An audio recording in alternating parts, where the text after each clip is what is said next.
saw him. He's going to see if he can steal that. He's literally in the middle of this thicket here. I'm just going to move slightly so we can see him. I thought he might be waiting to play the hyena at the base of the tree.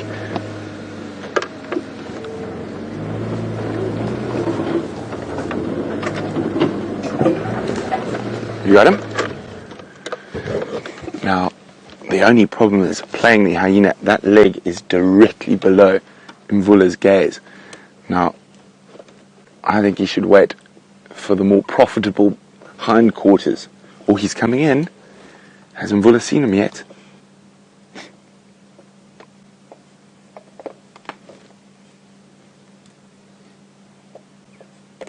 Sneaky little devil. Hiding just where we couldn't see him. And I did expect he might be playing that hyena role at the base.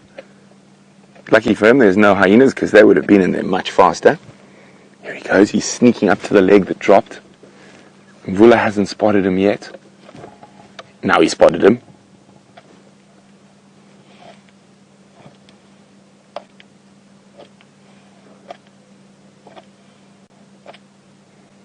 He's deciding that legs doesn't have enough meat on it, but let's see what he does. He's going in for the meat now, for the leg at the base. Right in the thicket here.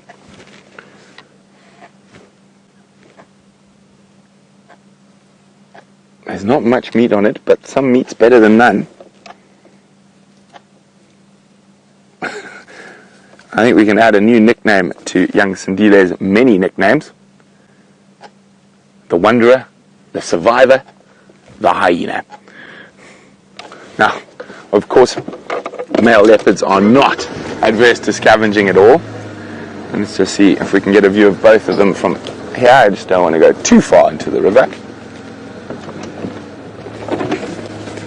You got a view through there? So there he is.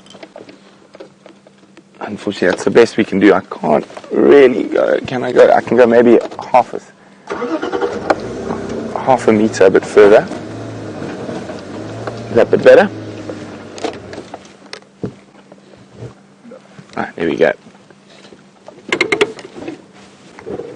Handbrake on. We don't want to plummet nose first into the ditch. Oh, Mvula's looking at him out.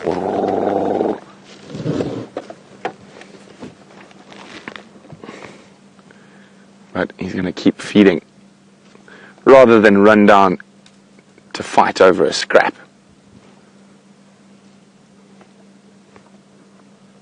And it is truly just a little scrap. Mvula has the majority of that carcass still in the tree, but as you can see, the hind legs are quite precarious at the moment, and there would be a lot more meat on that little section there if that were to fall.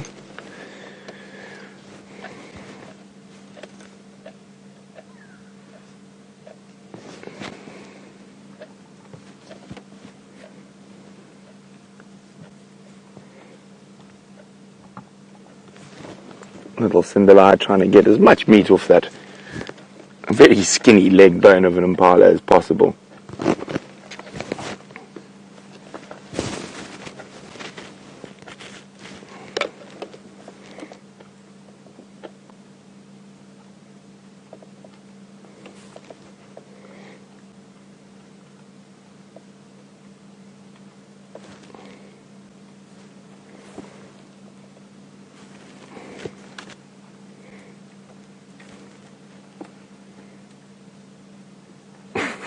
Looking up forlornly at the rest of the impala he killed.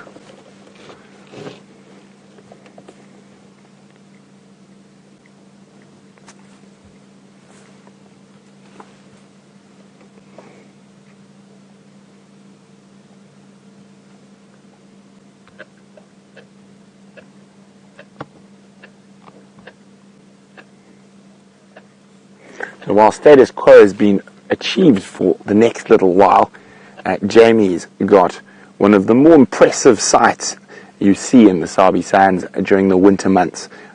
Mountains of dust piling up, so let's go have a look what she's got.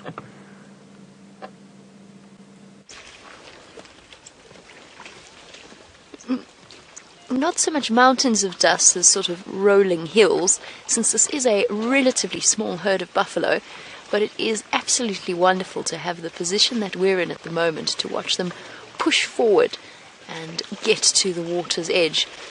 The ones in the front that first arrived have been pushed right belly deep into 3 in a row pan, so that the others scrumming at the back can actually get access to the water. And watching them approach, the reason that I love these open areas is you can sit back and watch these things happen from a distance. And watching them approach, you can really get an idea of who's leading the group. It's almost invariably the females. And you can just watch a little bit. You can see the concern in their eyes as they all bunch together before they... Perfect example in this. It's one of the speckled ones. I love the speckled buffalo. They are so cool.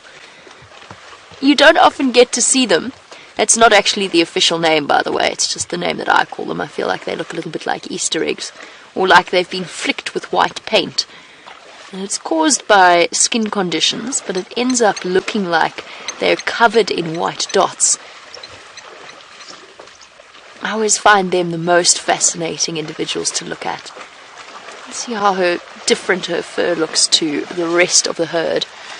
And Shamson has said that the buffalo almost look as though they are wearing war paint, and that if we spent enough time with them, we would learn to recognize the individuals. And yes, absolutely. I mean, that buffalo cow we definitely would recognize.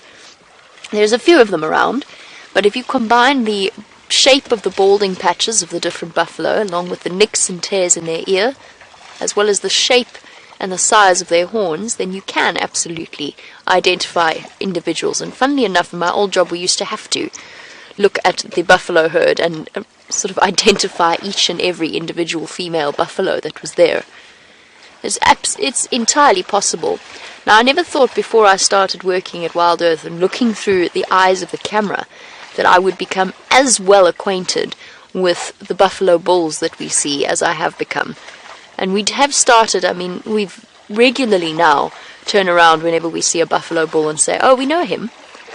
Because we see them around the pans and the water holes. There's the most recognizable one for me is the one that looks, Brian says, looks like Taylor Lautner, with his very straight boss across the base of his, or close to the top of his eyes.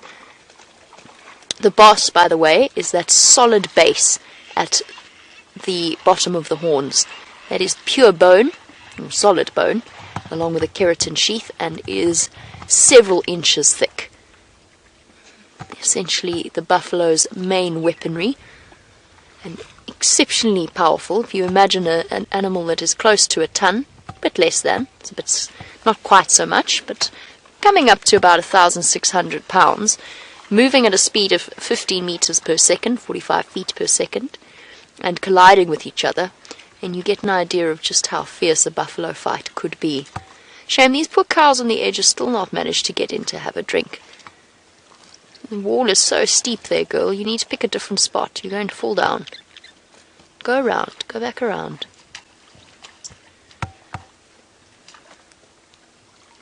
Hello, boy. Oh, girl, sorry. Go around. I really like buffalo. I enjoy seeing them, but I wouldn't describe them as the problem solvers of the bush.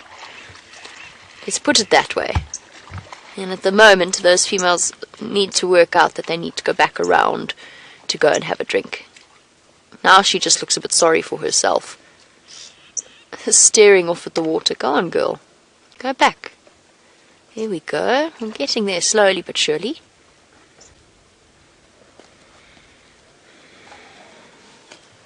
Let's go back to Brent. Sindile's on the move.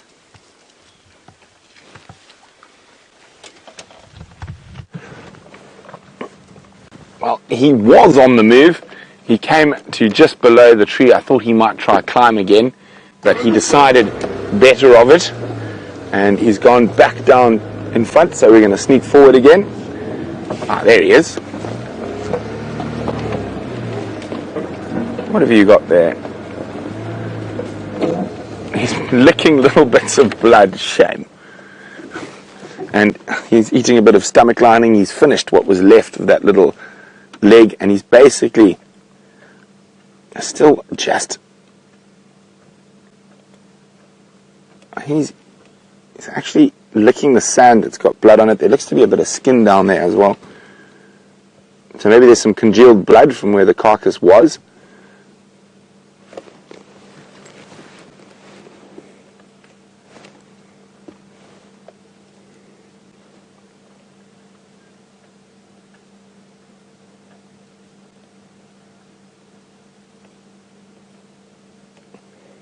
Shame, he's lost his big meal. It would have kept him going for a few days.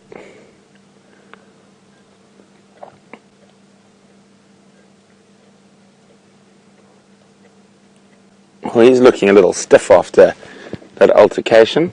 Oh, he's going to lie down and look and hope for that back section of the carcass to fall.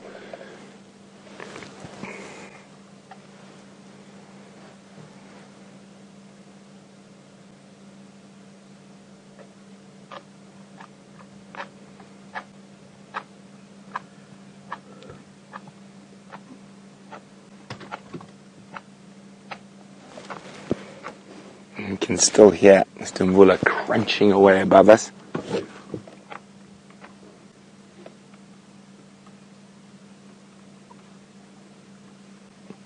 So out of this carcass, Mvula's definitely done well if we look at their bellies.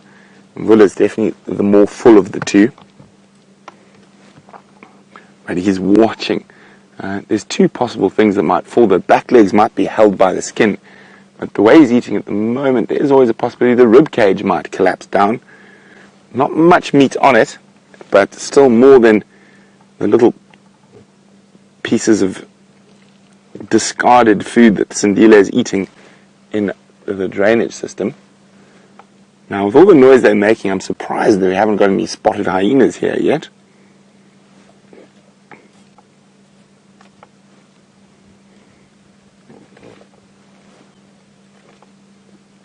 Ooh.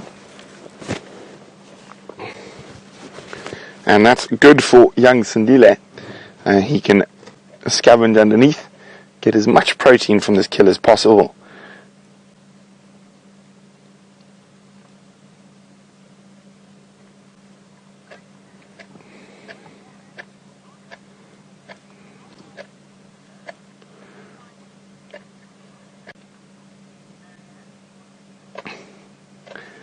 Now, hi Marianne. Marianne's in Arkansas and she's wondering how old Mvula is. Let me just remember quickly. He's probably about 13 now. And male leopards don't, or maybe 12 and a half, 13. Male leopards don't normally live beyond 14 years. And occasionally there are records broken. There was a male leopard in the Sabi Sands who set the record for the oldest male leopard ever. His name was Camp Pan, and he made it to, I think, 15 and a half, somewhere around there. But he was an incredibly big male leopard, much bigger than Mr. Mvula.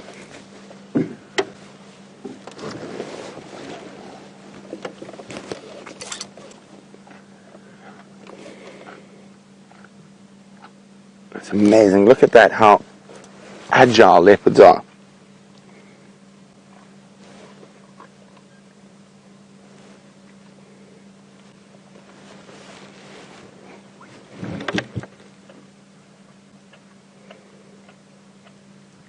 Crunch, crunch, crunch.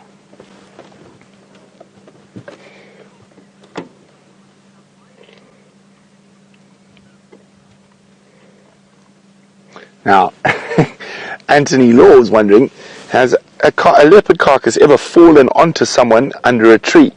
Well, Anthony, we take great pains not to park under the carcass, because if the carcass falls, quite often the leopard will be coming down after it to protect it. So we always make sure we never park directly underneath the carcass. We always park away to the side. And to park under a carcass would be asking for trouble.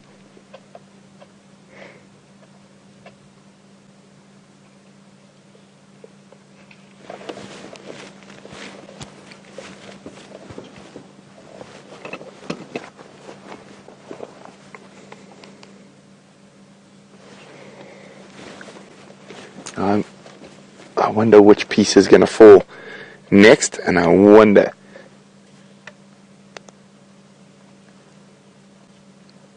if Sindile is going to actually scurry off with it.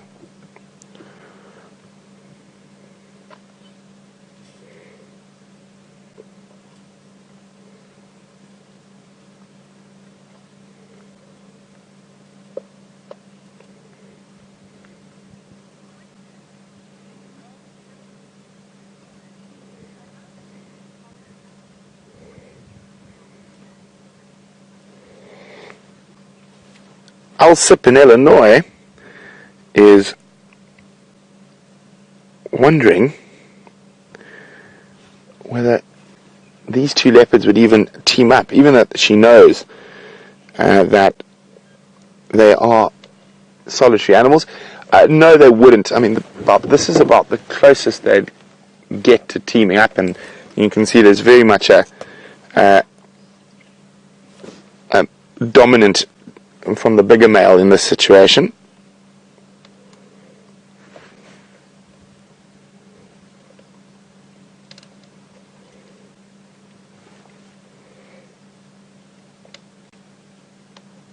Well, there seems to be just enough skin hanging on to the back legs to keep it there, and he's feeding out of the throat. Now there's quite a bit of meat on well, not a lot, but enough to keep a leopard interested in the bottom of the throat and around the cheekbones of the impala.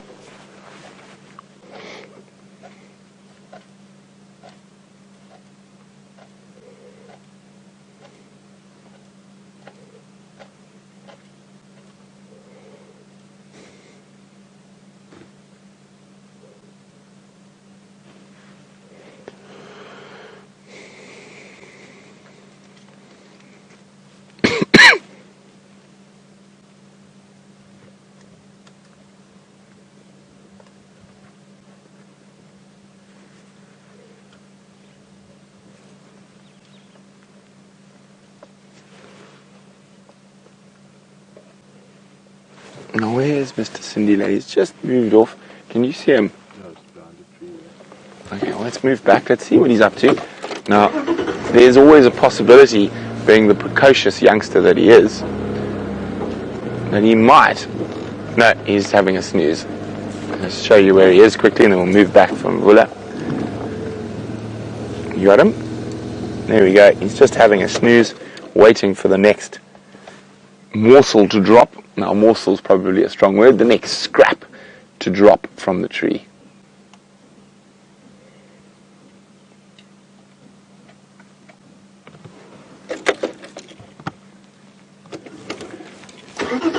We're just going to try reposition to get the best view of Mvula. While we do that, Jamie's got an interesting cat track to show you.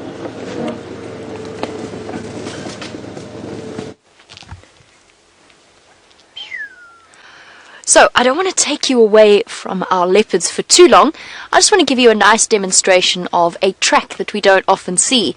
Somewhat devastatingly, the track of an animal that we already know is outside of our traverse area. And this is a cheetah track inside of an elephant track. And I'm going to show you exactly what it is, because this is the really defining thing about a cheetah track, is these back lobes.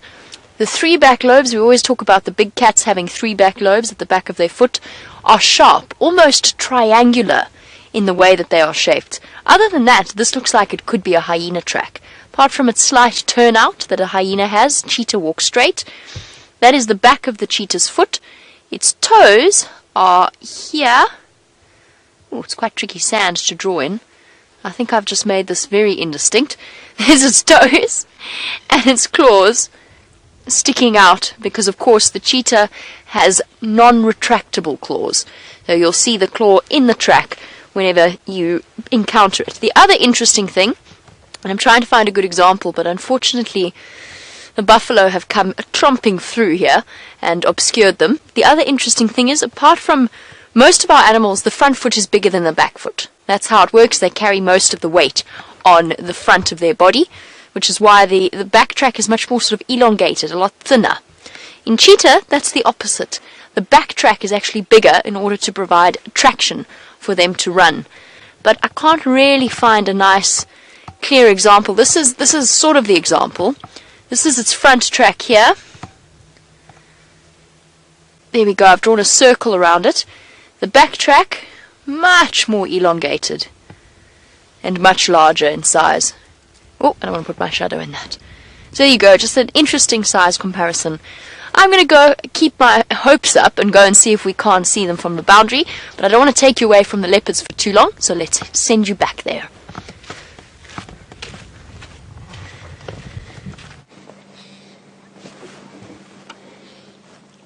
We're still sitting here.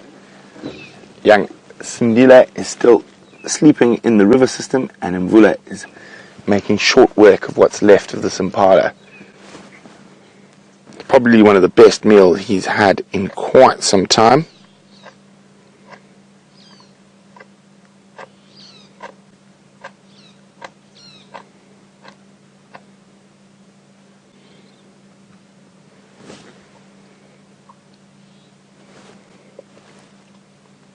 Well, still quite a thick piece of skin that's preventing the hindquarters from falling.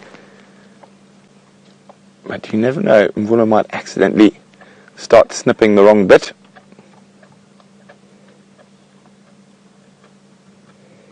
Or before that happens, he might actually reposition the carcass so it's not going to fall.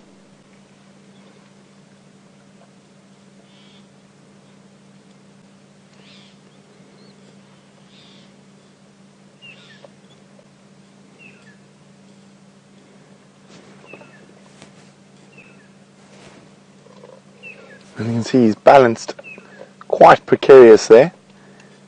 It's incredible how these animals are able to stand on and move around on those branches like they are.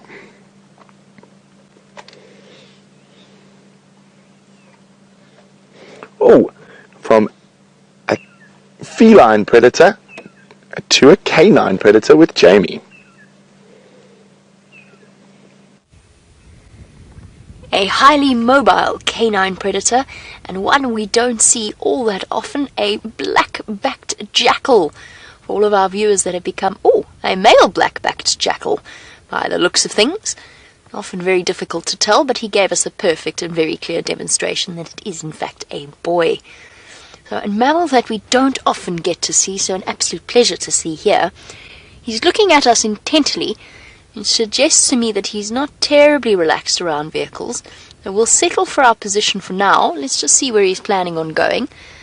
And then we'll try and loop around him and get you a slightly better view. We see the side-striped jackal pair that has moved into Sandy Patch Impala Plains area relatively regularly, but our black-backed jackal tend to be the species that we see the least of.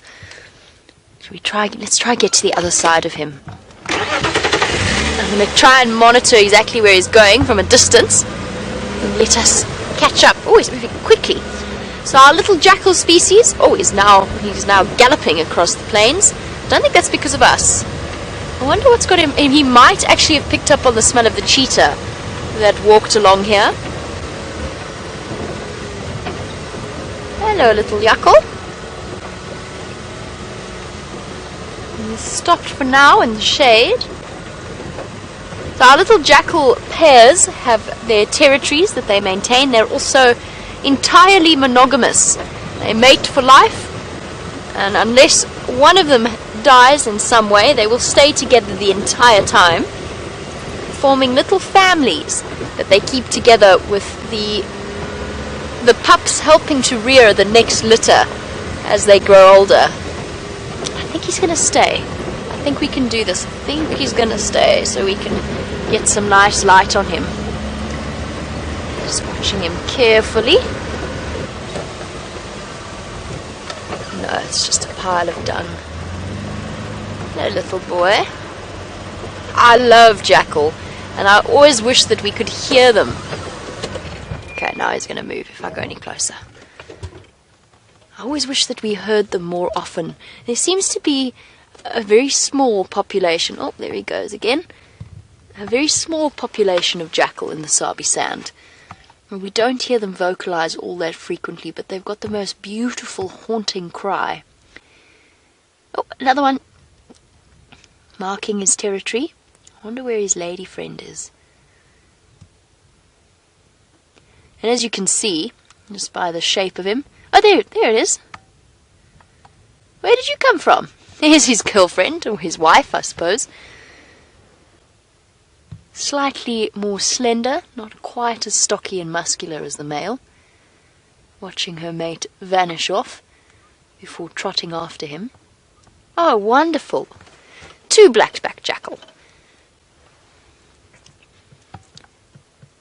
Basically filling the same ecological niche as foxes do in parts of Europe and America, and also coyotes. For those of you who are watching in America or the North Americas. He's going, catch up with him.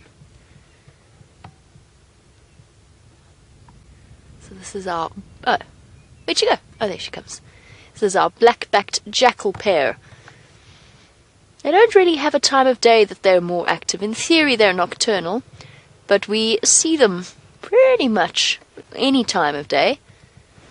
She's following behind her mate. Let's try and keep up with them. They're going to cross into Mala Mala.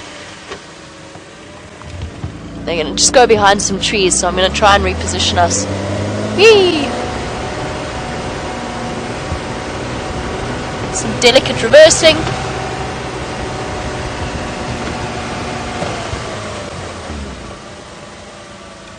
Oh, there we go. They're already crossed. Wasn't gonna... You're just saying it is so uncanidae to be monogamous. There's one there, Gendre. Just crossed the boundary. She's running. Yeah, across the trees. And, there with that one. Yeah, that other one. So, kind of, in that certainly with breeds of dogs, they are very much, essentially they will mate with any potential suitor that they can find. But if you think about it, wolves are monogamous. The alpha pair of the pack breeds. There goes the second one over there, Gendre. He's going to go behind the trees there. I'll try reposition. Oh, you got that one. Cool. I'll stop here. Wolves are monogamous. Wild dogs are essentially monogamous, although I wouldn't describe them that way. But certainly for our little jackal species, they are very special just in terms of the fact that they form these very, very tight pair bonds. I do see what you're saying, though, because even with wolves, you get that possibility of a beta wolf mating and reproducing. So it's not pure monogamy in the same way that it is with jackal. I find it interesting that our smallest canids, or some of our smallest canids, as well as our smallest antelope, both adopt a similar approach. So the steenbok that we saw earlier, also monogamous, also with their own fiercely defended little territories. It'd be interesting to know what correlation there is between the size of an animal and the way in which they are, their social structure, essentially, the way in which they're adapted to function. Alright, since our jackal pair are playing relatively hard to get, I'm going to send you back across to Brent and Mvula, who is enjoying some breakfast.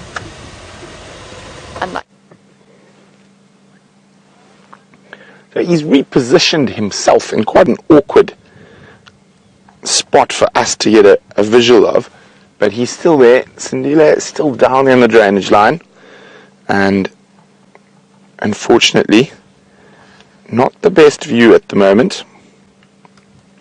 But as we've seen, things can change.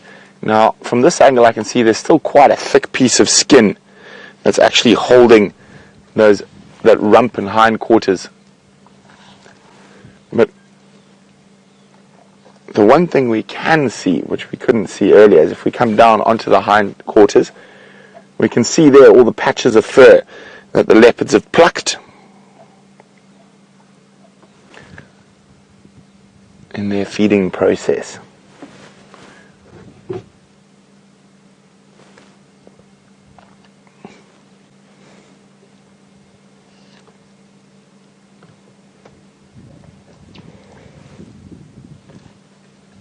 Now, he has basically, since the fight, not stopped feeding. He's trying to get as much of that protein as possible.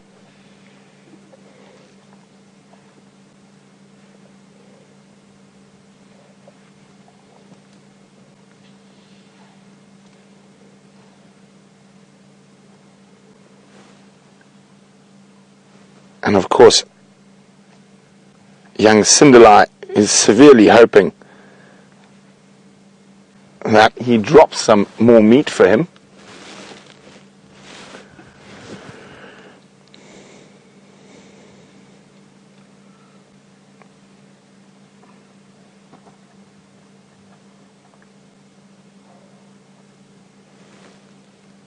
But at the moment, I don't think it's likely with the thickness of the carcass that's remaining.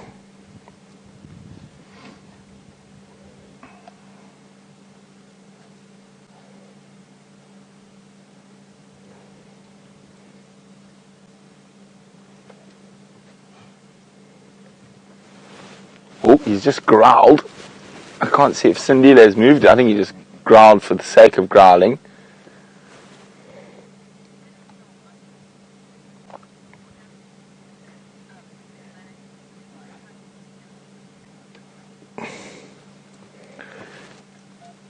Oh, there we go. He doesn't want to drop that rump. He's pulling it back up.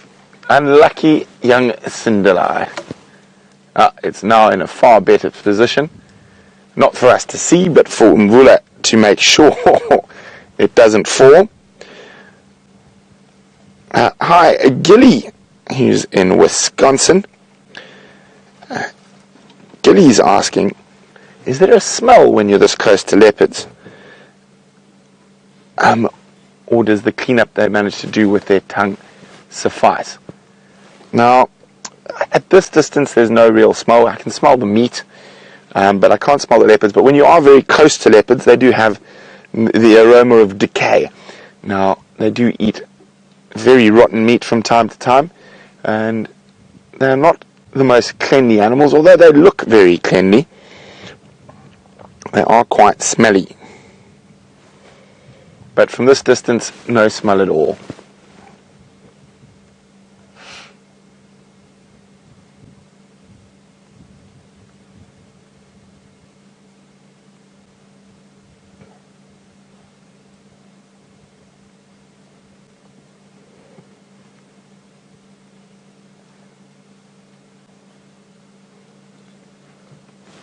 Oh, he's coming down. Sindile, I'm just going to move forward slightly. Sindile is growling back at him. We're just going to get ourselves possibly in a good position here. So Sindile is just off frame down there, but we're going to stick on Mvula. The growling started again.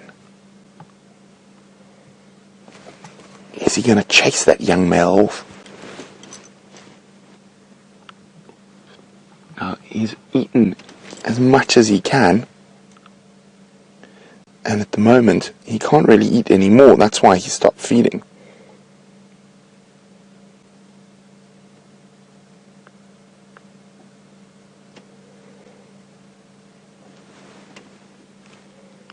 Oh, he just seems to be having a rest mid-tree at the moment. But it's not a very comfortable tree to sleep in, so there's a strong likelihood he is going to come down the tree.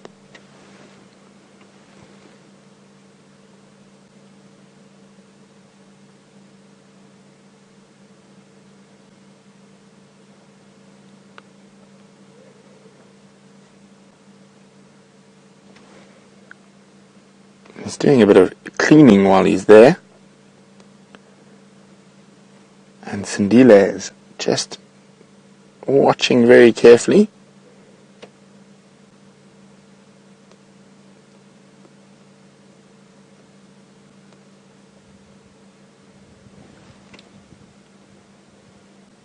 Now, if he comes down, will Sindile try go up? And will there be another fight?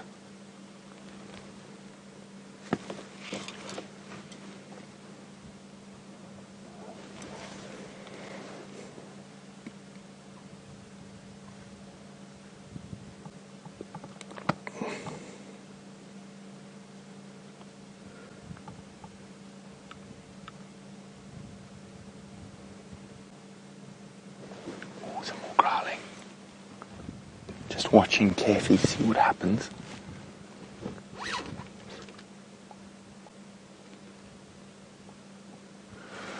Okay, before he comes down, I thought he might come straight down. I'm going to try to get us into a better position to see his descent.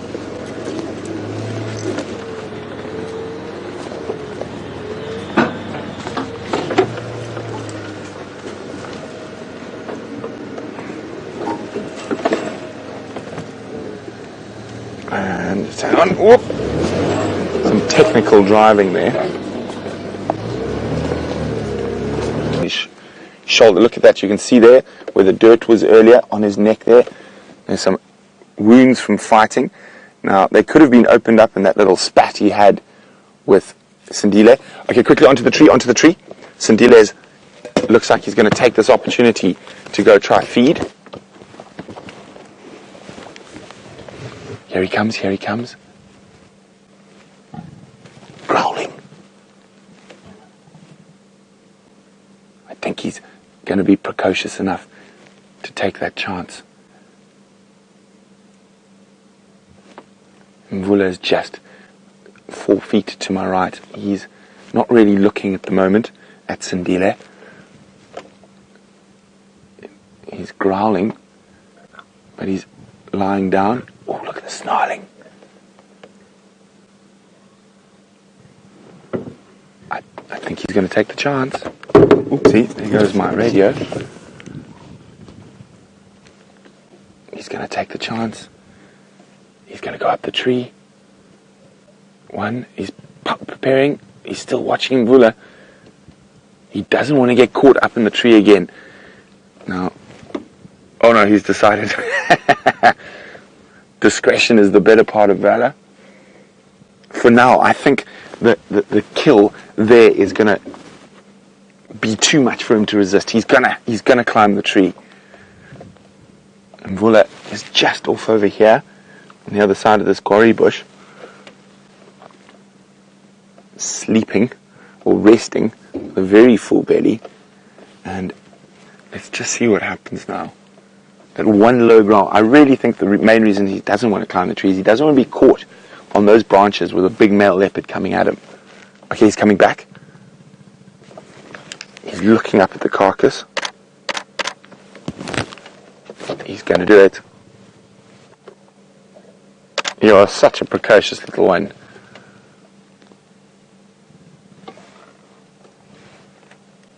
Beautiful light on him. There we go. Little snarl. As he turns his back, he quickly turns around again. Doesn't want to take his eyes off Mvula for too long. Here he goes.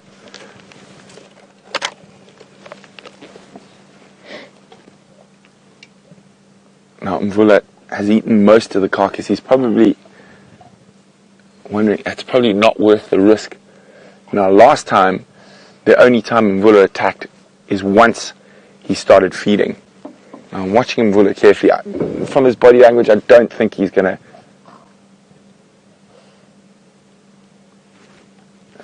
move at the moment. Sindile's not feeding yet. He's keeping a very close eye on Mvula. He's not really growling. He's just snarling. He's not emitting the same deep growls. Okay, he's starting to feed.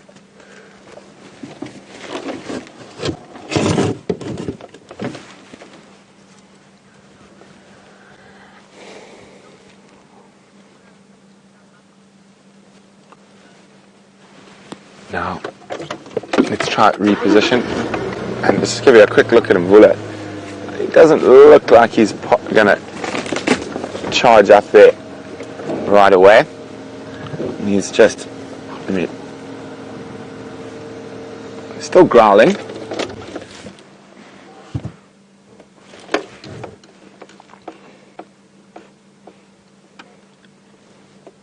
Sindile is feeding. Okay, let's just try get a better position. He's also not in the best spot for us to see nicely.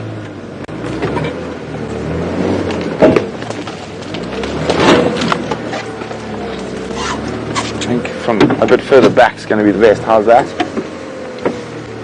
He's got his back to us, and there's no way for us to get down without being in a precarious position.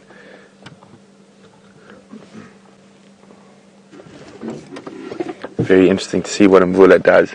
I think he's eaten enough. He's just going to lie there. And I think young Sindile is going to try eat as much as possible in as short a time as possible. There's very little left on this carcass.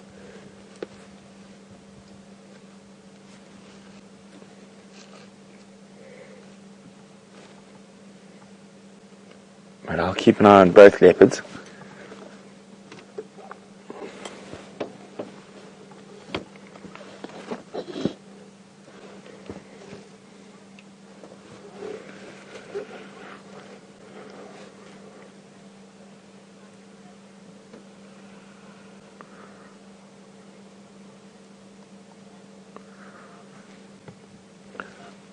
Hi, Gabby. Gabby is in a very beautiful part of the United States, Colorado. Great fishing there. Great skiing as well. Gabby is wondering what happens when a solo predator, like a leopard, kills an animal that's too big for it to eat in one sitting. What do they do? Well, Gabby, unless it is stolen by another larger predator, they will feed on it for as long as possible, and none of the predators here mind feeding off completely rotting meat full of maggots. In a leopard's case, they stash it in a tree, eat as much as they can, then go sleep. Once they've digested it, go eat some more.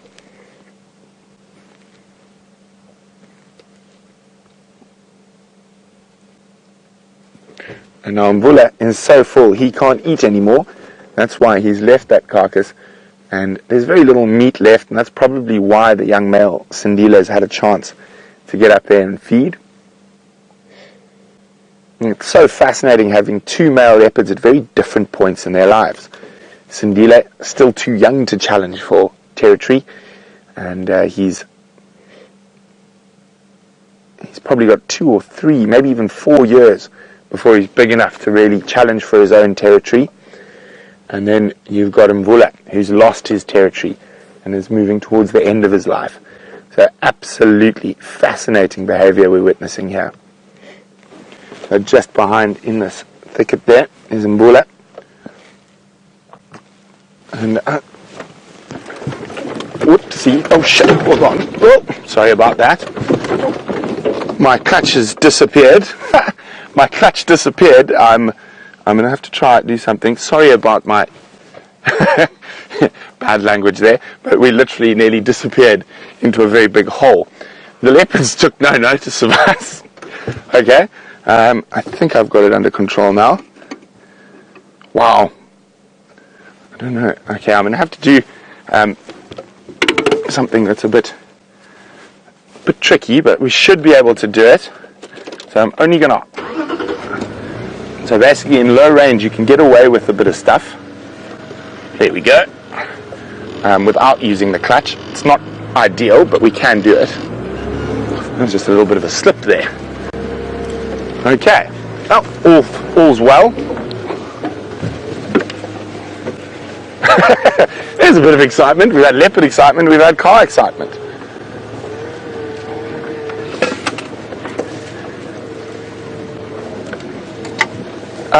Yes, I'm okay. I'm just trying to get us a better view. I don't think we're going to get a better view of young Sindile. He's showing us the back end. There we go. You can see it there. But Mvula is up on the termite mound looking quite pretty. So I'm just trying to reposition.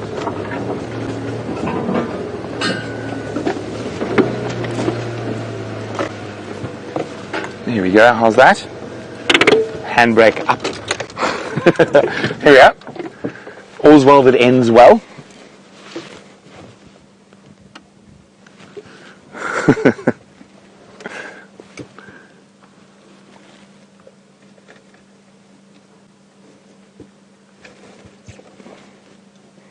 So here you can see how big his belly is as he's resting on the termite mound now.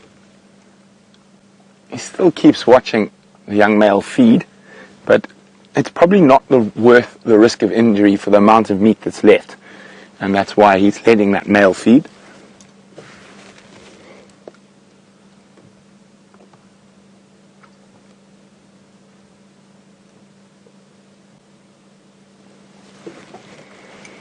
I think by the end, or actually by sunset safari this evening, I think there's going to be very, very little left in this carcass, if anything at all.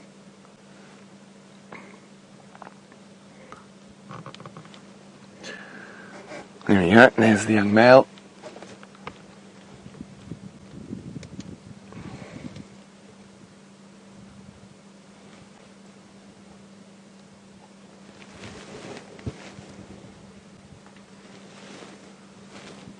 Showing us a very pretty tail, flicking around as he's feeding.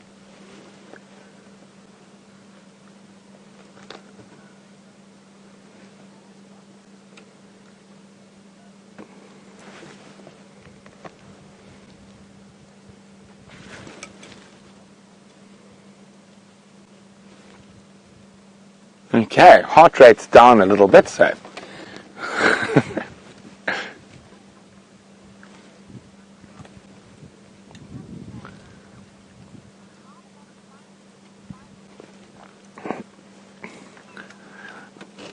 now, this young leopard, who's had that very interesting life of catching rabid dogs, going to live in quarantine and being re-released, has got that very noticeable tracking collar around his neck. And Michael, who's 18 years old, is wondering, he says he thought Sindile's collar was supposed to drop off, and how is that going to happen, and how are the scientists going to find it? So it is still pinging occasionally, which means the battery life is dying. When I say pinging, it means it pings the satellite to send a location. And what happens is, when it gets to a certain size, there's a sensor that's operated off a slightly different battery system that will immediately feel that it's getting too tight, or sense it's getting too tight, and it'll pop off. And then there's a little transponder that's also on a different battery. The main battery makes sure that there's enough battery that as soon as it drops off, it pings its last location, and then it'll say it dropped off, ping, at this point, and then the scientists can go back with the GPS to those exact coordinates and pick up the collar. And to put those collars are actually completely sealed. To put a new battery in, you actually have to almost break them apart and remake them. Now, they have to be completely sealed because, of course, you saw what happened here, and obviously rain and water and things like that. And they can take quite a beating as this collar, and in this circumstance you probably find that collar protected him a little bit around the neck from all those blows from Mvula. Now Mvula is now fast asleep, and Sindile is still feeding. Oh, you're going to drop a leg now, mister.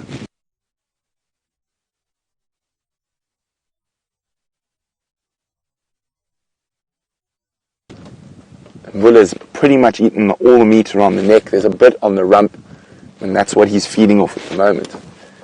Let's see, I think we might be able to get a bit of view of him feeding. Okay, the car is playing along at the moment.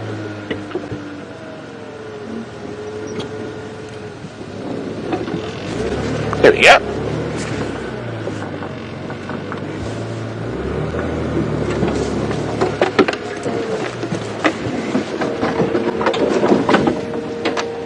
Oh, let's have a look.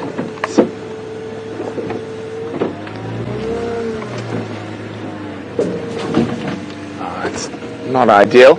I'm going to try find a spot to get you a view of what's going on up in the tree. While I do that, let's go see how Jamie's going.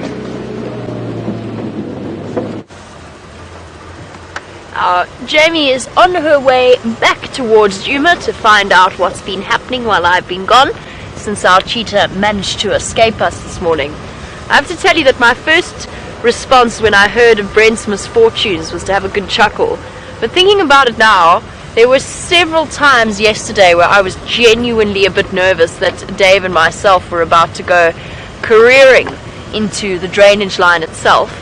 It's a very, very tricky spot, so I actually can only imagine how nerve-wracking that must have been. And whilst the chances of having an accident out here are very slim, things can go wrong, and they do occasionally, very seldom. but there are some horror stories about vehicles rolling. It's definitely something that I'm sure Brent is very keen to avoid. Right, well, we are on our way along the southern boundary. Tingana crossed just behind me into the property called Torchwood. Oh, goodness. Corrugations. The one thing about this particular road is because it's a main road, there's lots and lots of vehicle traffic, and usually vehicle traffic traveling at a relatively high speed just to get from one lodge to another, or from the gate to a lodge and so on. So you've got to pick your spot very wisely as you drive along here. But what an absolutely extraordinary morning that you have enjoyed with Brent. Really, truly fascinating situation that's been playing out there.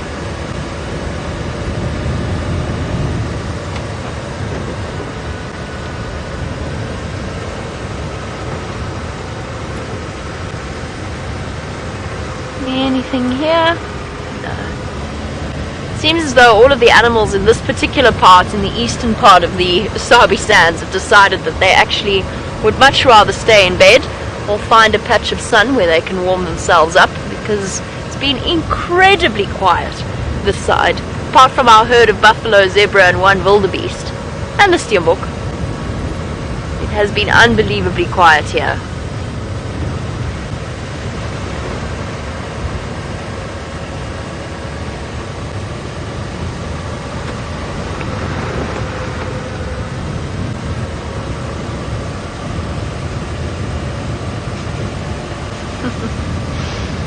Sorry, I'm still having a good chuckle. Now that I know that all is fine. You should have heard Jandre and myself. I was crying at one point. I was laughing so hard. And I haven't even got to watch it yet, which I can guarantee I'm going to do as soon as we get home. In fact, we might not even go back to camp first. We might do a quick stop off at Final Control and watch the replay, just to keep ourselves thoroughly entertained, since Jandre and myself have had somewhat of a quiet morning, haven't we? It's been a bit quiet here. We've both sort of been attempting to control our jealousy at the sighting that's been playing out with Brent and Gert. Love to be there for those moments. Here comes the Mulwanini. Hopefully there's something hanging around before we get there.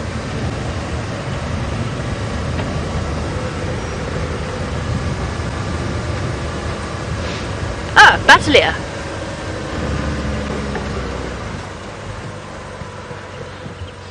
Come on, Battalier.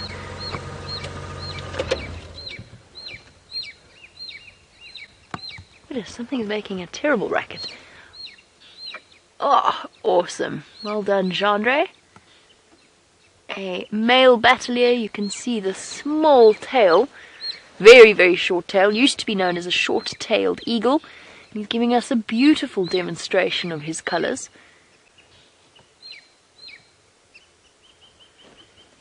A male, due to the half black and half white underneath his wings, one of the few birds of prey where you can tell the difference between males and females. And a bird thought to be the very first, in local beliefs, the very first creature to watch the very first sunrise when the world was created. And we will be there to watch the sun set. I'm sorry, I'm distracted from the Battalier, as magnificent as it is. Well done to Jandre for his fantastic camera work. I can't work it out where it is. It's just a really noisy bird. And I can't work out what it is either. I think it's a drongo. But it's screeching. Where are you? What are you so upset about? Let's go forward a little bit. I want to see what it is.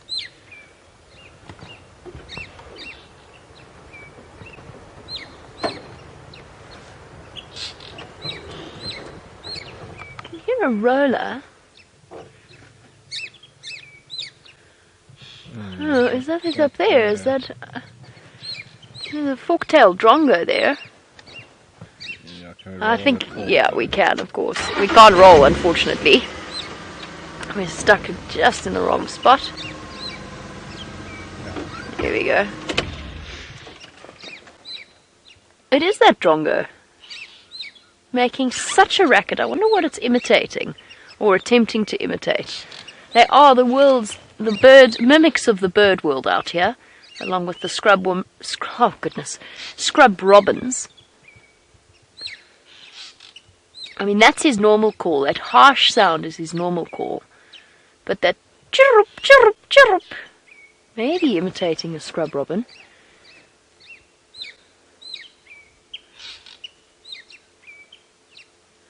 The tricksters of the bird world. Even going so far as to catch out the most experienced bird watchers in their imitation. They imitate scops owls, chagras, anything with a really lyrical vocal sound they will imitate. And they will imitate mammal calls as well. There's the famous example of the drongo that imitates meerkat alarm calls. Right, while we travel through the Mulwanini and out of signal range, accompanied to the soundtrack of our mimicking drongo, let's go back to Brent and his leopards.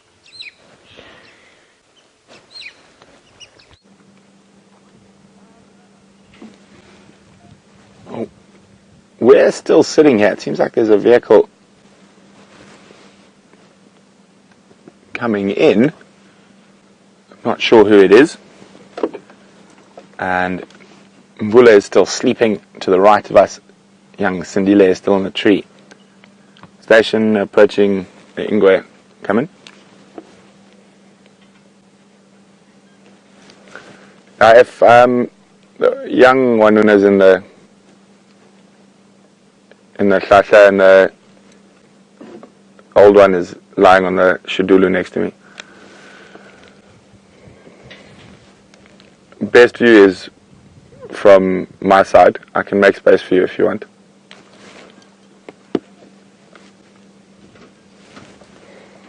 Okay, so sorry about that. Ephraim's just coming to have a look at the leopards. And now Mr. Mvula is still lying. He's opened his eyes. He's keeping a casual eye on young Sindile. There he is. Oh, sorry, I just got to talk to Jamie quickly. Everyone else. Oh, no. Someone else is doing it for me. There we go. So you can see the eye open. A casual eye on.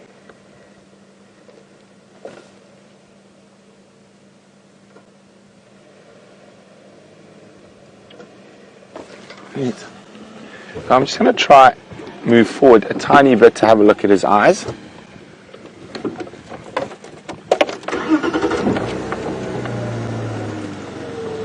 How's that? There we go. You can have a look at those beautiful eyes. He does have very striking eyes, Mr. Mvula.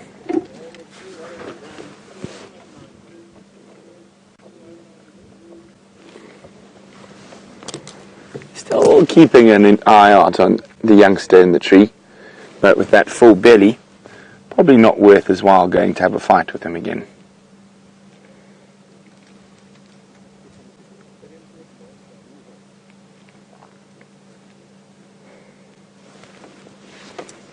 Fighting to keep his eyes open. I mean, the lids seem to be getting heavier and heavier.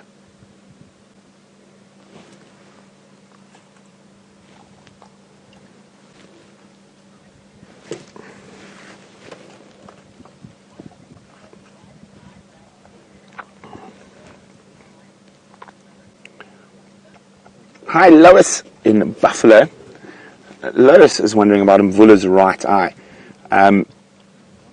She said, wasn't it badly injured about a year ago? A lot of people thought it was.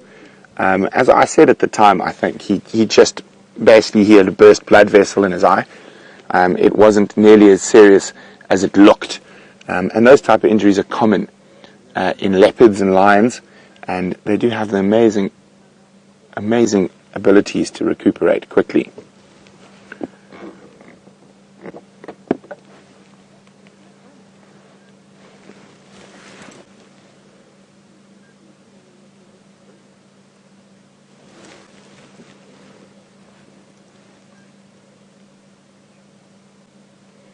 tired kitty. And he just keeps opening his eyes to keep an eye on Sindile and the tree, who we don't have a good visual of at the moment.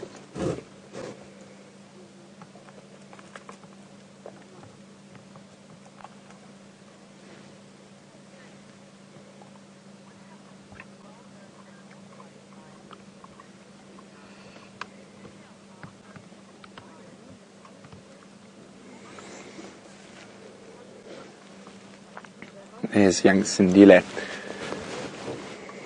So, Siberia is wondering, what happens to these animals when they die? Are they given to science? Are they buried? Are they just left for scavengers? Most of the time, we never actually see them die or find them dead. The scavengers destroy what's left of that carcass very quickly. If we do find a carcass, because of a lot of the research into feline and bovine tuberculosis in this area, the carcass will be handed over to the state vet.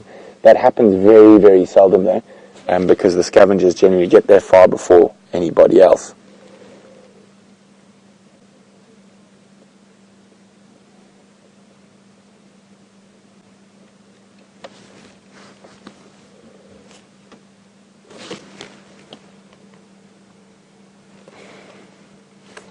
Yeah, so I don't think too much more is going to happen here. So I'm going to make space for another vehicle to come in. And it has been the most enthralling encounter. And remember, patience pays off. We sat with sleeping cats for an hour and 10 or 15 minutes before the pandemonium that ensued. And we got incredible views of Mvula feeding, Sindile playing the hyena at the base of the tree. So it has been an incredible morning. A little bit of excitement as we nearly disappeared into the river system. Fortunately, it seems like that's not going to happen again. And well, if it does, hopefully you can't watch me and my face goes pale and I have a stricken panic look on my face and use bad words. So I do apologize again for that. I did get a little fright, and I think did you get a fright? I don't know where we were going. Gert doesn't know where he's going. What he said when we were off air is he imagined we were going to hit that timbereti tree and Sindile was going to fall on top of him. Fortunately, that didn't happen. So we're going to move out. While we move out, let's go see how Jamie's doing.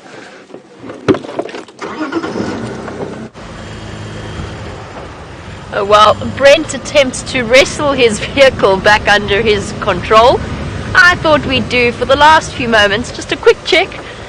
Karula must by now have finished her daycare kill. Karula, of course, being the female leopard in whose territory we currently find ourselves.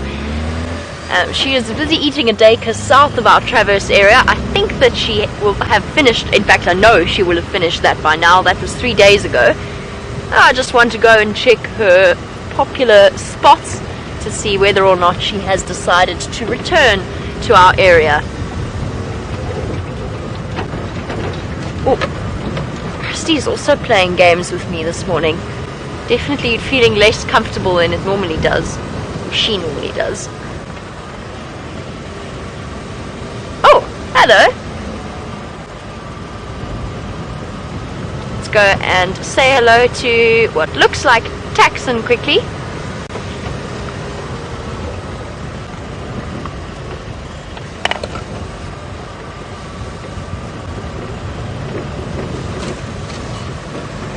Morning. How are you? Good, how are you? Good, thanks. Hi guys. Hi. Yeah, no updates from CP. No, there's kankan yourself. No impala, nothing. No, actually, some couple of zebra, one wildebeest, and a steenbok or two. Okay. Otherwise, it's perfect morning. Alright. Okay. Nice. Cheers. Cheers, guys. Cheers.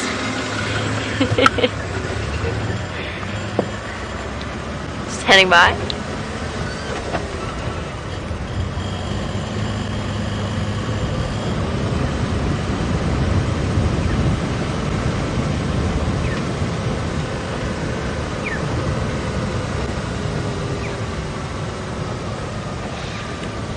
Copy, thanks, I'm a bit far.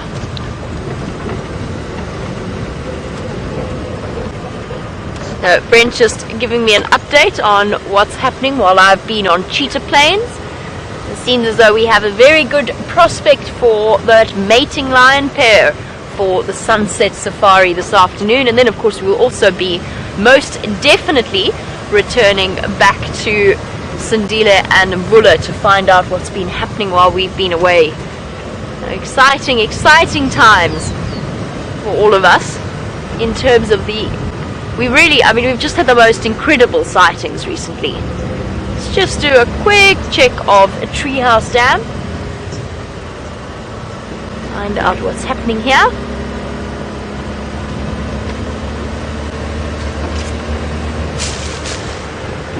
And then we will immediately start wending our way back towards Final Control to watch a video that I'm sure is going to have us chuckling for the rest of the day.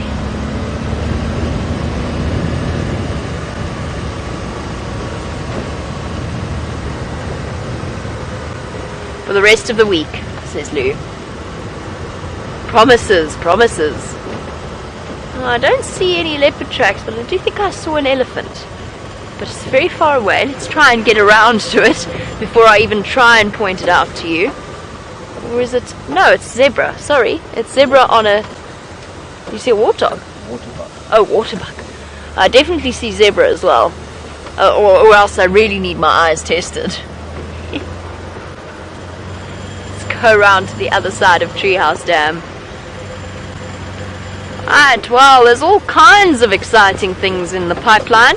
And one of them means that Brent is going to have to say farewell to you a little bit earlier. Let's send you across to him so that he can say his goodbyes.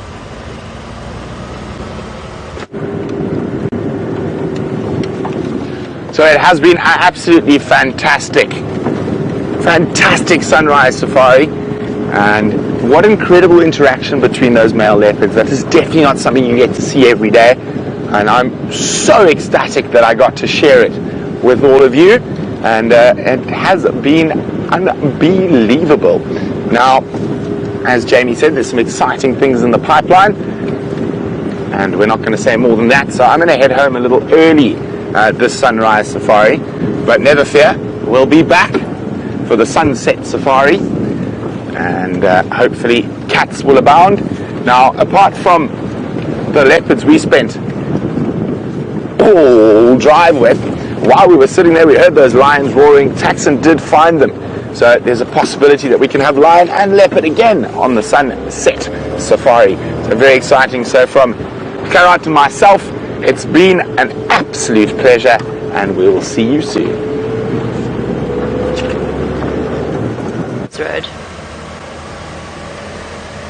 For the last few moments of the sunset safari, you will be with myself and Gendre, and we're going to see what other wonders we can find, although I think to top the sighting that you had this morning might be a little bit of a tricky thing to do. But you never know, there's still lion cubs somewhere around here that have not yet been located. And because it's a live safari, I'm not going to say you never know what to expect, but you really don't know what to expect. We'll have to try and think up a new tagline. Something similar to what's around, and you never know what's around the next corner, but different. And reserve that for whenever Hayden comes back to visit us. Hello, zebra. You're not an elephant at all, are you? You're a zebra. Fair enough. They were much higher than I realized in terms of height, which explains the confusion, but doesn't defend it, just explains it. And even now, trying to get them. Oh! You're snorting. They're definitely playing hard to get. Seems to be a zebra-filled morning this morning. Lots of our stripy horses around. I seem to go through phases. It's either waterbuck or zebra.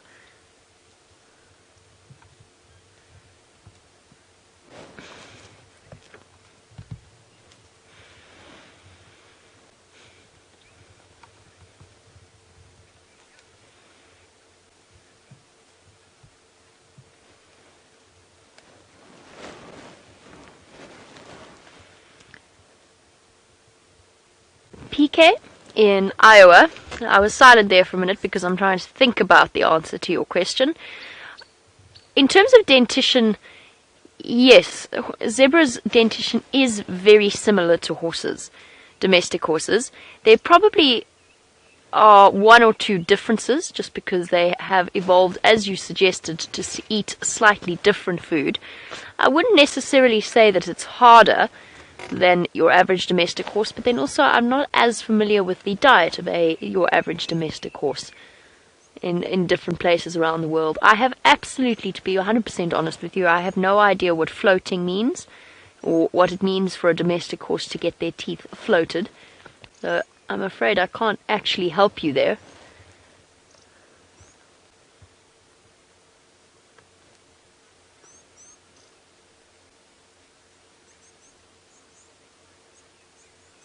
Right, I see. Okay, so apparently it is the grinding down, and I did not know this, but it's the grinding down of the sharp points of the horse's teeth so that they don't need, or so that they are not too sharp and they can grind their food. So no, I don't think that a zebra has to do that. They ingest, I guess in a way, maybe that does mean that they ingest far more in the way of a solid food.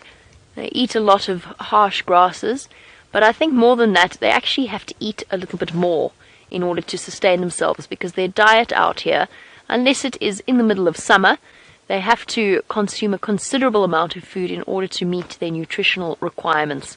That's why they're known as bulk grazers. So that constant chewing will probably keep the teeth ground down. I mean, you can go and try and float a zebra's teeth if you want. I wouldn't advise it, though. I think they'd probably object in the strongest possible terms.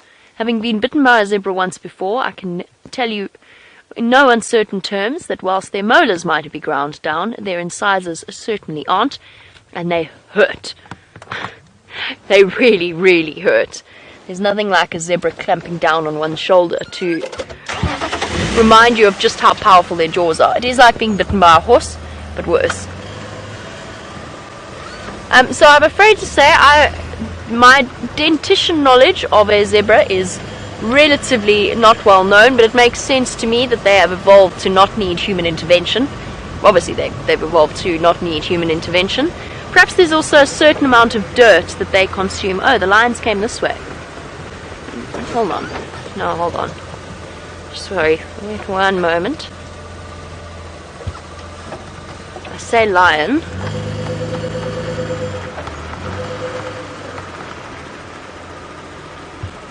Oh, no, sorry. Tingana came this way. It's got to be Tingana because Mvula is accounted for. The Anderson male wouldn't have come this far, and Tingana's now on Torchwood, so he took his usual favourite spot. His favourite walkway. Loves to walk along this road, this treehouse road. Here his tracks are down there. Very, very clear paw prints. Walking along the sand. And that must have been sometime last night. He must have walked really far. We're at Treehouse Dam now, and he came north from Cheetah Plains Lodge, unless there's another mysterious big male in this area, which is always a possibility. But that's a big male leopard. Very big male leopard. I would suggest that it has to be Tingana, and of course Tingana can cover enormous amounts of distances.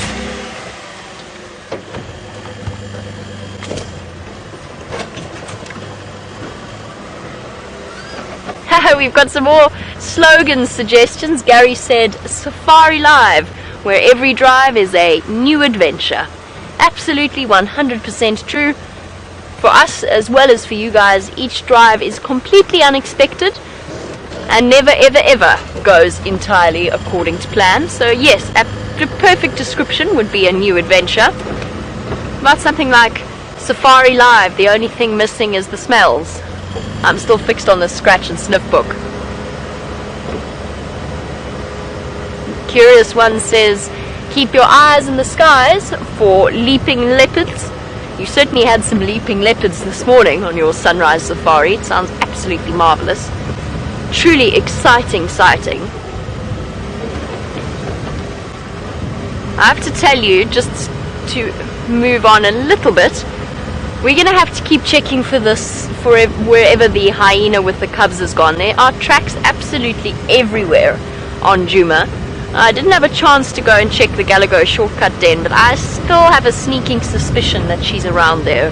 So for those of you that are hyena lovers, I haven't given up just yet, so never fear. I am still going to keep trying to find us our hyena den, even if the main part of the clan has moved to the northern part, outside of our traverse area. We will just have to keep on looking. And at this point I can probably dispose of the hot water bottle that's been on it. Not that cold anymore. Now it's just more for comfort than it is for anything else.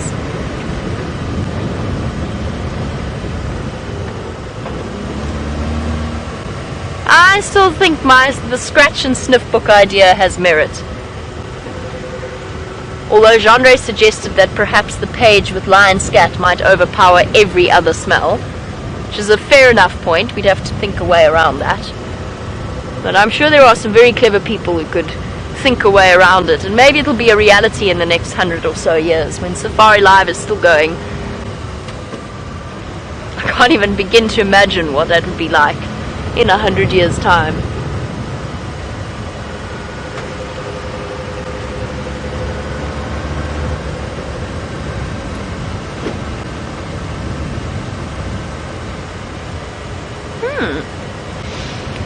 Now hello to Lee in Arkansas, and welcome as always to the Sunrise Safari, albeit to the end of our Sunrise Safari. What would my dream safari include was your question. Oh, it is a really difficult one. I have to be 100% honest with you. I probably, not because I don't love it here. I absolutely do love the African bushveld and the low-veld bushveld, but there are places in Africa that I really would love to go and visit, and one of them is Ethiopia. I'm absolutely fascinated by the idea of some of the places there, and I would love, it's the human history and the animal history combined that I find a really attractive prospect.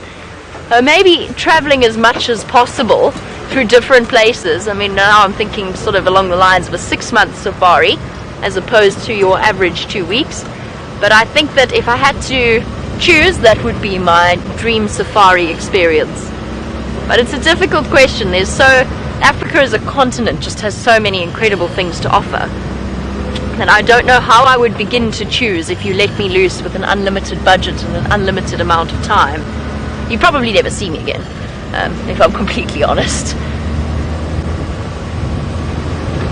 We've come to the end of our Sunrise Safari. You'll have a very special man to look forward to on the Sunset Safari this afternoon. Mr. Stefan Winterboer will be back in the driver's seat once again.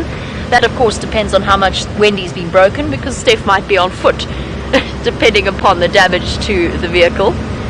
But you've got that to look forward to for your sunset drive, and of course we will be returning to the site of those leopards. But for now it is time for us to end off. Big thank you as always to Jean-Ray for his company as well as his amazing camera work as always, to Lou and to Rebecca in final control, and mostly to all of you watching across the globe. I hope you've had a marvelous Sunrise Safari and that you are looking forward to the Sunset Safari in a couple of hours. Bye bye everybody. There's a zebra over there. It's a zebra day.